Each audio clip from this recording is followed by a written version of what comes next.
Good morning, Cam. Good morning to all listeners. Good morning to those following online. Good to be here again.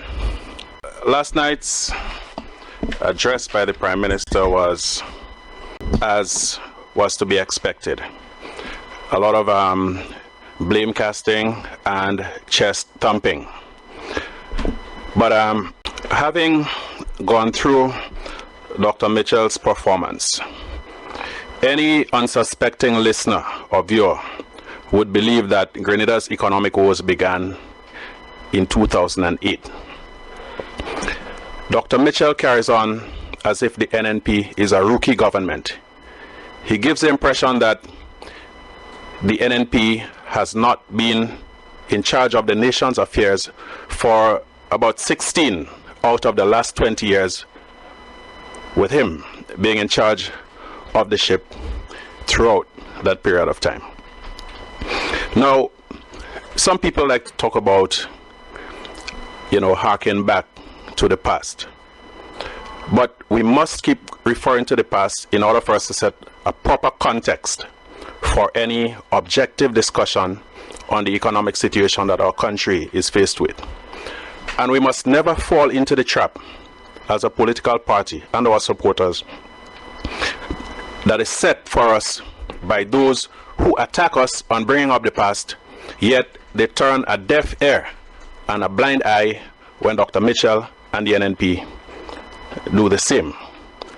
So we must keep the past in mind. We must backtrack to find out how did we get to where we are at this moment. We cannot and should not allow the NNP to arbitrarily decide to draw the line where they see it fit and to pretend as if history in Grenada began only after 2008. Now, the source of our economic plight, or the sources I should say, are varied. They are multifaceted. And we face certain challenges that are common to countries of our size and in all geographical locations. Some of these challenges we really have no control over, such as hurricanes and, to a large extent, activities in the international financial and economic system in which we play a very, very small part. But we cannot just throw our arms up in the air and say that we are vulnerable to external factors and that there is nothing we can do to mitigate or to improve. There is quite a bit that we can do with proper, prudent management of our scarce resources. Now, Dr. Mitchell won the 1995 election on the back of a promise to abolish income tax. And my friends, consistently, NNP believes that there is a threshold above which you tax the people and you will get less revenue, not more revenue. Get that, my friends. Grenadians are already overtaxed. People have very little disposable income. They cannot meet their basic and fundamental needs. So a government that continues to pile on taxes on the people, literally ripping off people's pockets, will destroy this country's investment climate and development climate to our country. And therefore, my friends, the NNP will not support further increases in taxation on the backs of the people of Grenada, Carriacou, and PD Martinique. And you remember very well, in 1995 when we were campaigning, we told you that we removed personal income tax for the majority of people in the country. And some people call us voodoo economists. Some people said that we could never do it. The IMF did not support us. The Eastern Caribbean Central Bank did not support us. The World Bank and others did not support us. But I told them we will show you that we are right. My friends, after the second budget, when we were preparing the third one, they all came and admitted that we were moving the country forward and that people were doing a lot more than they did before. Jobs were being created in this country, my friends. What is happening today? A teacher, a policeman who were doing reasonably well under our government, if they were married, they hire a maid. You know what's happening today? Most maids are being sent home because disposable cash is limited. People that used to have gardeners for their lawns are not doing it again, they're doing it for themselves. In other words, the problem is massive. NMP, my friends, we promise you again that once we get back into office, we'll once again make it possible for people to employ more people and make sure that the income taxes and other taxes that you earn, my friends, will be in a position to help you to expand business and create further development in the Grenada, Carriacou and PD Martinique. Yes, so that is what I was referring to a minute or two ago. So here is Dr. Mitchell admitting that he went against all professional advice. You heard him mention the IMF, the CDB, the Eastern Caribbean Central Bank, among others, warning him against implementing that measure. And the IMF, the Eastern Caribbean Central Bank, have no interest whatsoever in partisan politics in Grenada. What they are concerned about is that responsible fiscal measures are put in place to ensure that government can take care of its responsibilities and in particular service its external debt. So there is bad boy, kitty boy, Mr. Rambo beating his chest, strutting about with this macho way about him, and now our country is in a deep hole because of the ego and the arrogance of one man.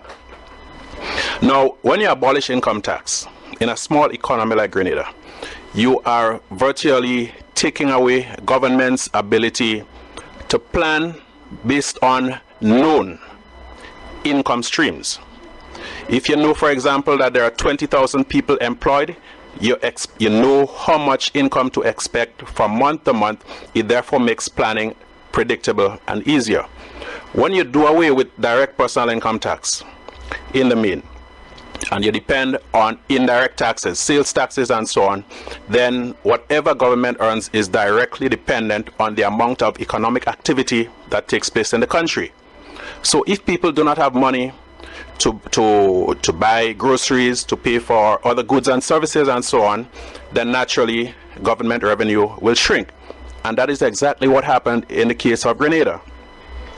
Now, Dr. Mitchell, again, is being very disingenuous. And we must keep focusing on the many malpractices that got us into this hole. We know about the approximately $400 million in guarantees that now form part of our national debt. We know about the fall farm. Now I would like to read some things from the office of the Director of Audit of the Government of Grenada. Special audit report into Grenada Boilers Inc. Because you see, we talk a lot about the fall farm and many people do not recognize the gravity of the situation. And what I'm going to read, it may be directly related to the Fowl Farm project, but it is symptomatic of the NNP's approach to governance then and now, because nothing has changed about their approach to governance. Now,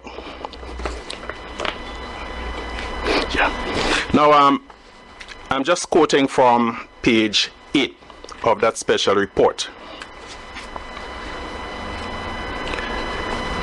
The company paid a total of $453,881.81 as employment costs for a financial controller and an operations manager. That is almost $500,000. However, there were no production operations or place of business up to the time of the audit. And remember, the audit took place basically when the company folded up. So you spend approximately $500,000 with absolutely nothing to show for it. Now, where did the money come from to finance that wastage? All of these monies came about basically from loans and from taxpayers' monies. $254,485.31 was paid over a 16-month period from 1st July 2004 to 31st October 2005 to the operations manager, re-emoluments, traveling, relocation, and termination of contract. However, I did not see any report detailing the activities of the operations manager during this period. $199,396.50 was paid to the financial controller over a 3-year period, $74,000 of which was for a retroactive payment for a period when the company had no working capital. You understand? So people, I will not go into the details of the Livera and the Garden Group and the Mactin Board fiascos and so on. But this little example, I believe, is sufficient to show you that Dr. Keith Mitchell has to take full responsibility for the economic plight our country is in. And no matter whatever glib-sounding phrases he talks about his government and so on, he cannot absolve himself of the responsibility for what he and his government have done. Now, there are some things that happened and we cannot honestly put the blame on any particular administration, such as, for example, the collapse of the Trinidad and Tobago insurance companies, right? Clico and British American. Good? That was something of a regional scope.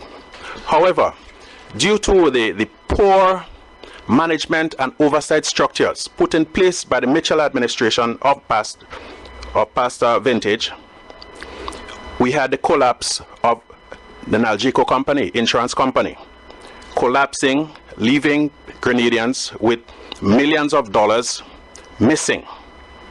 We also have the ill-advised licensing of Cap Bank, another instance of Dr. Mitchell ignoring sound professional advice and issuing a license to a bank which did not meet the ECCB's criteria for a commercial operation. We all know the story of Cap Bank. And just as a little aside, to add insult to injury, after he created the conditions that led to a collapsed bank, he then turns around and takes taxpayers' money to try to remedy the mess that he himself created, all the while leaving his 19 million plus intact. So we get beaten with both ends of the stick by Dr. Mitchell and his policies. Let us not forget that SGL Holdings also collapsed again due to poor regulation. There were also the phenomena of Hurricanes Ivan and Emily. So all told, we have about, from those financial debacles and so on, about $500 million just literally vanishing from the local economy. Let us add to that Cricket World Cup 2007. Massive outlays, massive expenditure, promises of thousands of repeat visitors because of exposure that Grenada would get from hosting World Cup games. People were encouraged to take out mortgages, to extend and to improve their homes. And they were told that they would recoup the money from occupancy by visitors for the World Cup. We all know that none of that materialized. The people took the loans, improved their properties, and to add insult to injury again, Dr. Mitchell now turns around and doubles the property tax of these poor people, teachers, police officers, construction workers, ordinary people, acting on the advice of the Prime Minister. He turns around, doubles their property taxes, and now we are seeing the result of that. Every single weekend you open the newspapers, about half of it is dedicated to people's homes up for sale. the banks and the credit unions are foreclosing because people are unable to meet their financial obligations to those entities. So there is no way that he can dodge the responsibility, and I think he has a moral and a personal responsibility for those things that I've just mentioned. I listened to the speech. Dr. Mitchell spoke about late payment of salaries under the tenure of the NDC. And it is true that of the 55 months that the NDC spent in office, salaries were late by a day or two on 2 occasions. However, Dr. Mitchell did not see it fit to inform the nation that almost every month, several public employees receive their salaries late, right now under his stewardship. We all know of the situation of several teachers who went months without pay. And not too long ago, Mr. Anthony Boston spoke about it and said he blamed it on administrative errors and red tape and so on. And he said then that that would be a thing of the past. However, I'm reliably informed that there are still people who experience occasional problems with receiving their salaries on time. The Imani trainees, several of them go months on end without getting their stipend sometimes.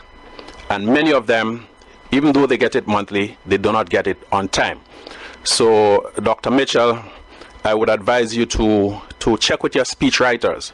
Ask them to do some proper research before they have you go on national TV and say things that to the unsuspecting ear might appear to be non-factual.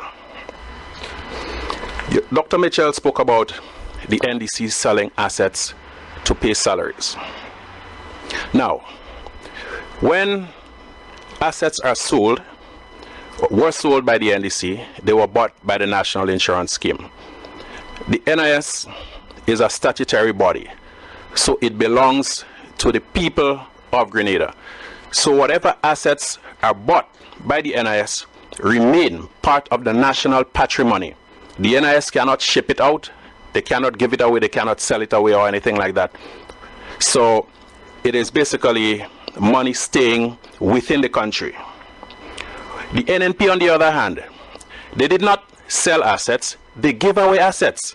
There is the example of the 20 acres surrounding what used to be the Grand Beach Hotel that they literally gave away for $0 and 0 cents.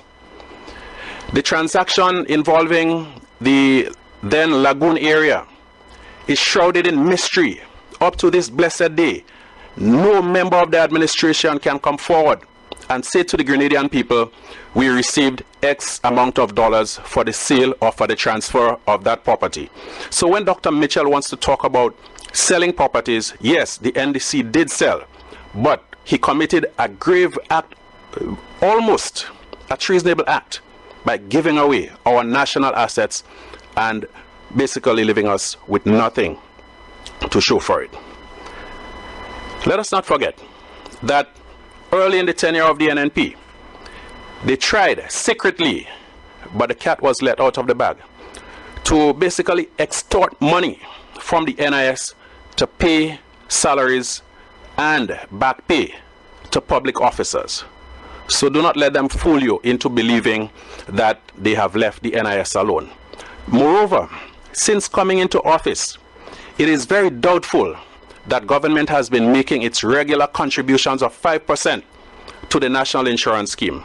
I can speak from personal experience where since the beginning of 2013, I'm awaiting a refund from the NIS. And whenever I check on it, they tell me, well, we cannot pay you because government owe us. So unless that situation was remedied within the last 24 hours or so, I have to stand by it.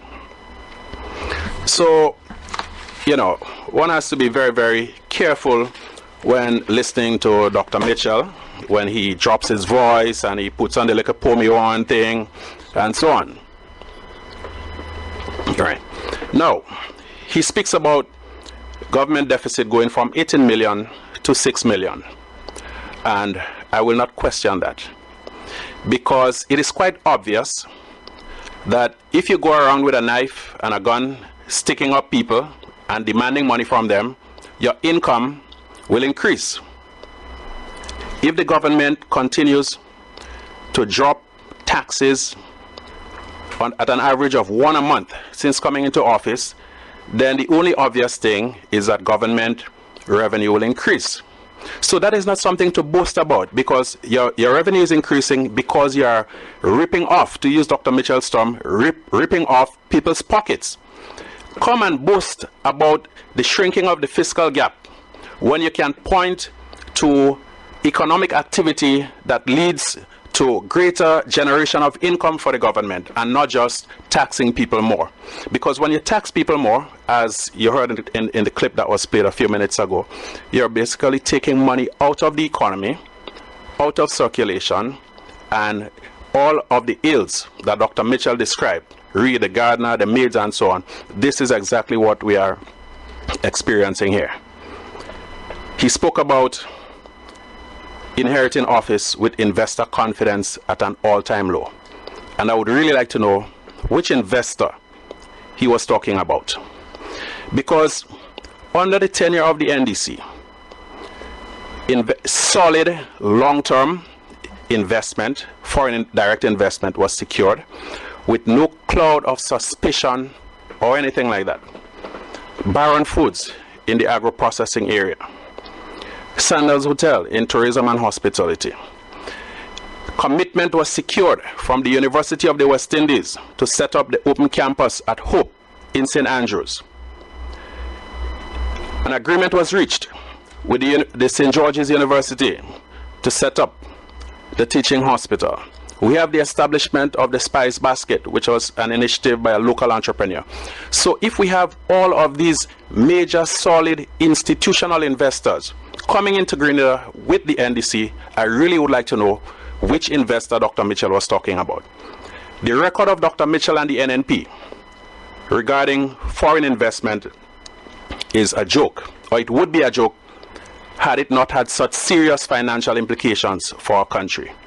Whereas the NDC deals with institutional investors, reputable companies, well established, whenever the NNP brings an investor, it is always some friend that nobody knows anything about, that you have to go on Google and Yahoo and Ask Jeeves and so on to find out about them. We all know about Van Brink and our experience with him. We all know about Dr. Mitchell giving away or signing away our oil rights to Jack Greenberg, and the consequences of that.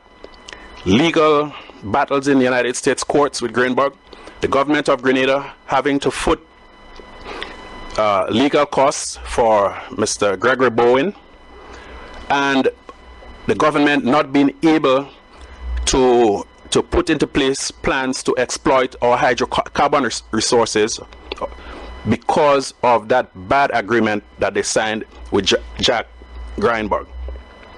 So the last people to talk about low investor confidence should be the NNP, because all of the so-called investors that they have brought here, they have come here with onerous strings and conditions attached. Many of them have come and swindled us out of our hard-earned money or hard borrowed money and left us holding the bag, having to pay it back now as part of the national debt. And therefore, Dr. Mitchell should stay quiet on the question of investors. The Doing Business ranking, which directly influences investors' decision to invest or not in a particular country. When the NDC came into office in 2008, Grenada's ranking was 98 in the world out of close to 200 countries surveyed. At the end of the NDC tenure in office, Grenada had climbed to 73rd, a jump of 25 places. What do we have obtaining now? Since the NNP has returned, our ranking has dropped to 126th in the world. It therefore means that anybody seeking investment opportunities in countries similar to ours, they would look at that and they would say, no, there are too many obstacles to getting businesses started up and running in this country. So let me look for a place where there are fewer headaches. That is why the NNP has never been able to attract any institutional investor. But the people they have attracted I am not accusing current investors of that, but the record shows that the Van Brinks and so on, the Regale and the Roe, were involved in money laundering activities. These are the kinds of people that generally the NNP tends to associate with. People who Jamaica don't touch, Barbados don't touch, Trinidad and Tobago. No reputable government would touch those people, and therefore citizens of our country must beware when Dr. Mitchell talks. We have to compare what he says with his track record. Debt repayment. Dr. Mitchell, following the passage of Hurricane Ivan in 2005, entered into a debt rescheduling agreement with the so-called Paris Club. And many of the debts were consolidated, but the interest rate was at commercial rates. So whereas when you get loans from institutions such as the World Bank, the IMF and so on, friendly countries, the rate is sometimes as low as 0.5% per annum. In the case of these debts, we were talking about commercial rates of interest. And in the first couple of years, there was a grace period. What happened when the NDC came into office, in addition to the onset of the global financial crisis, the exponential increases in interest rates began to come into effect. So whereas interest payments were negligible in the first year or two, after the signing of that agreement, by 2009, they started to become astronomical, further stressing and stretching government's capabilities to meet its obligations. It is nothing short of a miracle that Mr. Nazim Burke, the then finance minister, and the NDC cabinet were able to service the national debt and to keep the wheels of government functioning without having to resort to these draconian measures that are literally killing our people today. Let's not forget the stadium, $100 million, and it was uninsured. And to boot, we were told then that it was a gift. So when I hear him talking about Exim Bank and Taiwan and so on, I would like him to explain to us, why did he tell us at the time of securing those funds, why did the administration tell us that we are getting a gift when it turned out that that gift had a price tag to it? He says that many people want to make believe that the increases in taxes are due to government's insensitivity. And Dr. Mitchell, I do agree with the statement that it is as a result of insensitivity, but moreover incompetence, that all of these taxes have been dropped onto the backs of the people of our country. When you can take away the few little benefits that poor people get, such as 2 duty-free barrels per year, tell me that that is not being insensitive. When you decide that the children of parents, the children attending private schools, would be denied the right to have free books, tell me that you are not being insensitive. Because the people who send their children to private schools, Grenada doesn't have too many rich people. They're the little teachers. Many of them work in little stores and so on. And very often for convenience, based on where they work, based on daycare and babysitting facilities and so on, it is more convenient for them to send their child to a private school. It is not because they want to play upper class or anything like that. And to deny these people, the very people who are paying through their noses now, the taxes that you're imposing on them, that little benefit, tell me if that is not being insensitive, Dr. Mitchell. While you continue to squeeze the poor people, you remove the barrel program, you have tampered with the school books program, you drop a $25 used tire tax on poor people. It is poor people who buy used tires. Rich people don't change tires, they change cars every 2 years or so. Tell me if that is not being insensitive. On the other hand, when you were removing the duty-free concessions on the barrels, your justification was that the businessmen were complaining. So it is quite clear for everyone to see on whose side you are. When you came and you suggested that there be a $5 US per head tax for every night in a hotel.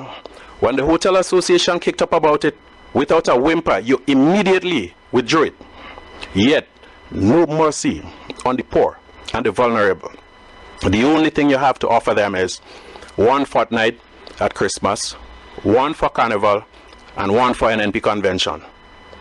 Is that all you have for the poor and vulnerable that you love so much? On the other hand, while the NDC was in office, the same debushing program went on almost year-round. And it was the same poor and vulnerable people who benefited from it. Okay? You speak about road repairs. Again, if the consequences were not so serious and painful, it would be a joke.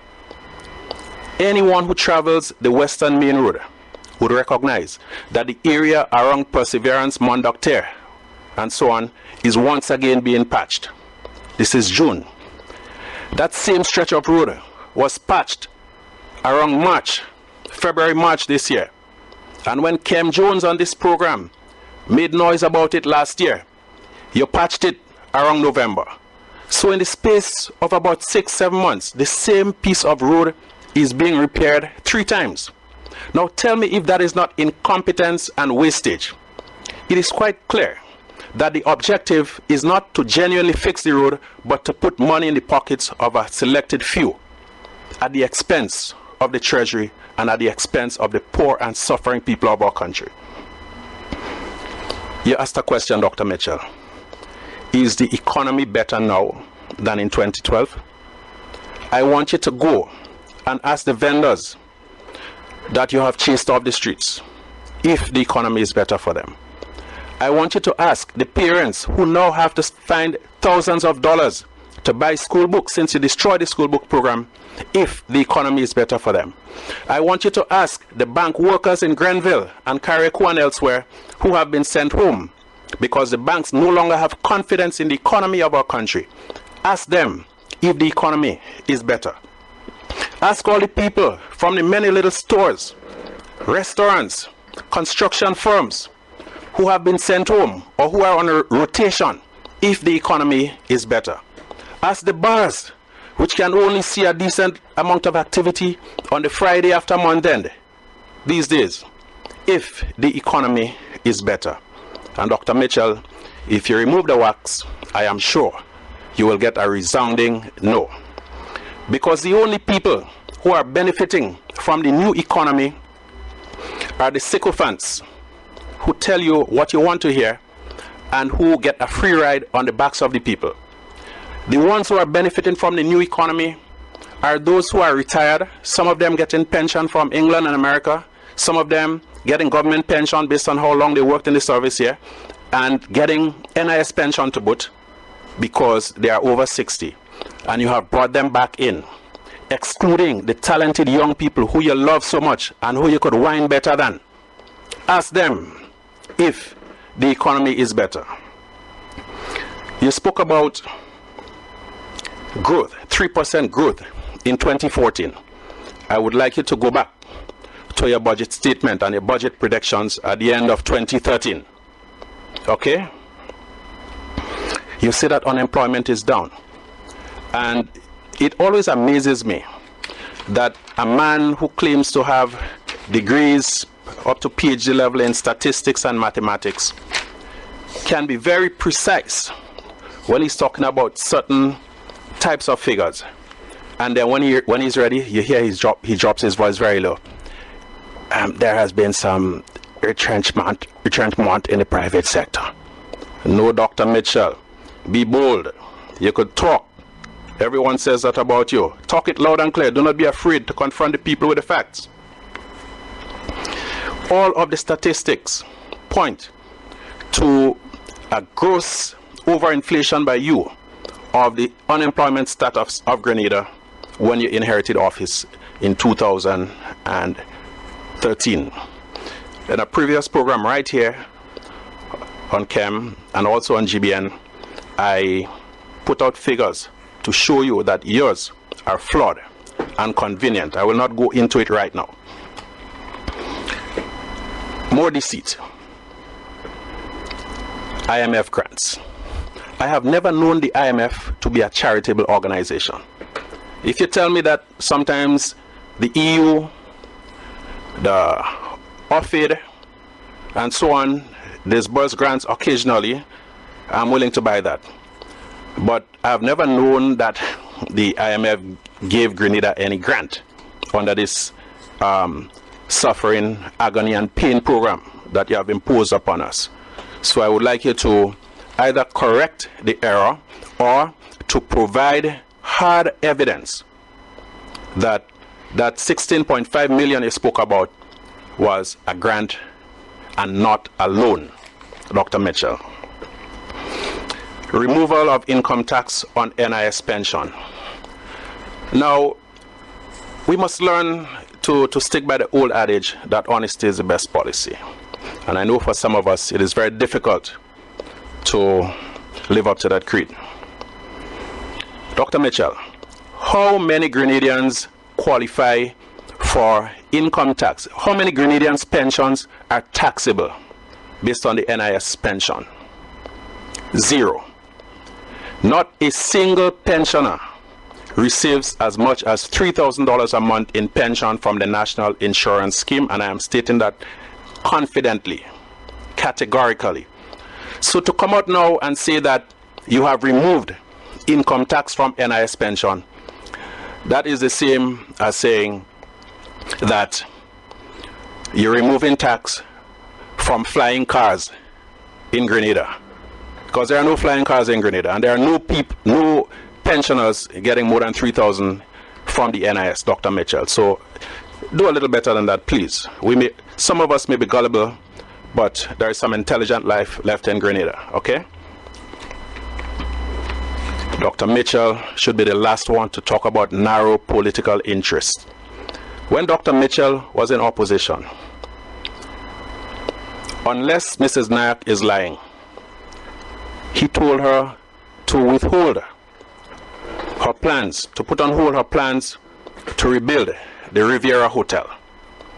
So you should either refute Mrs. Nayak or apologize to the nation, because at that time the country was going through hard times, and here was an opportunity to create jobs for the poor and vulnerable that you love so much, and you tell an investor, don't do it because it will make NDC look good. And now you're talking about narrow political interest.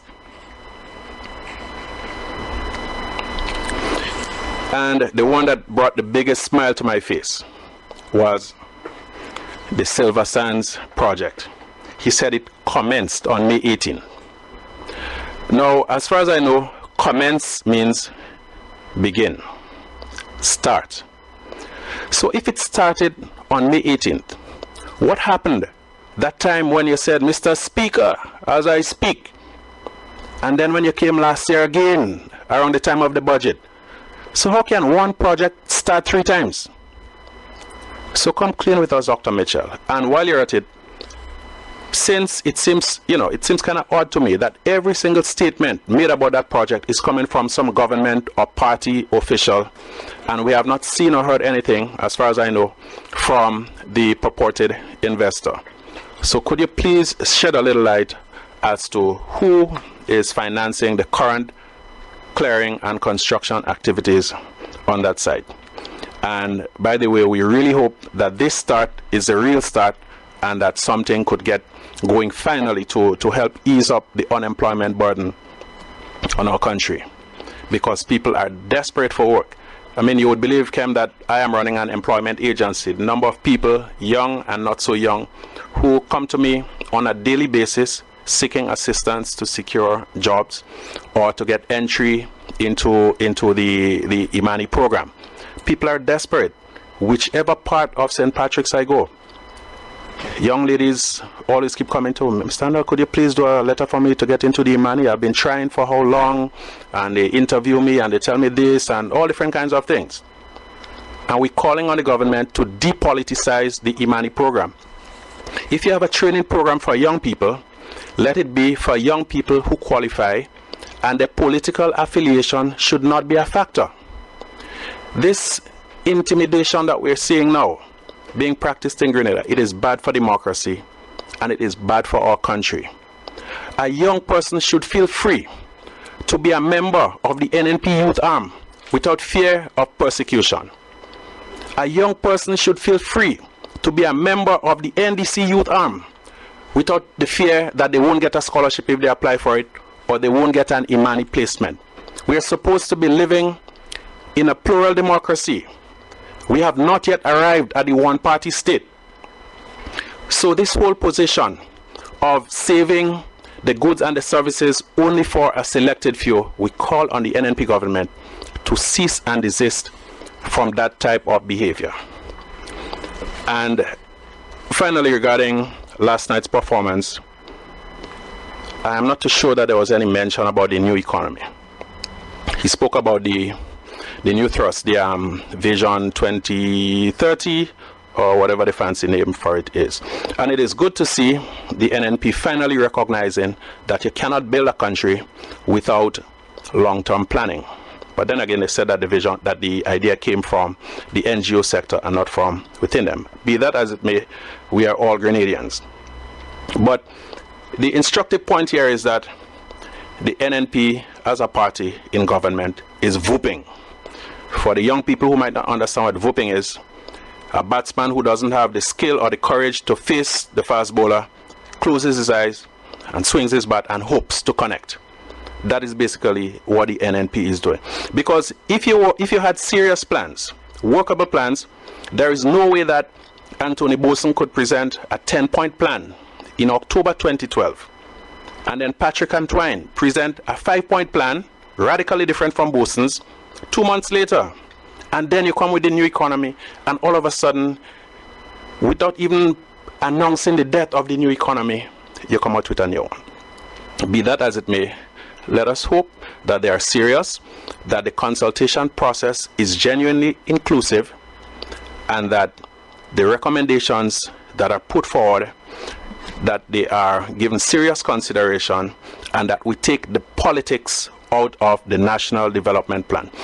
The National Development Plan should be something that all Grenadians have an opportunity to contribute to take ownership of, and it should not be the domain of a particular political party for, what Dr. Mitchell's word is again? For narrow political interests.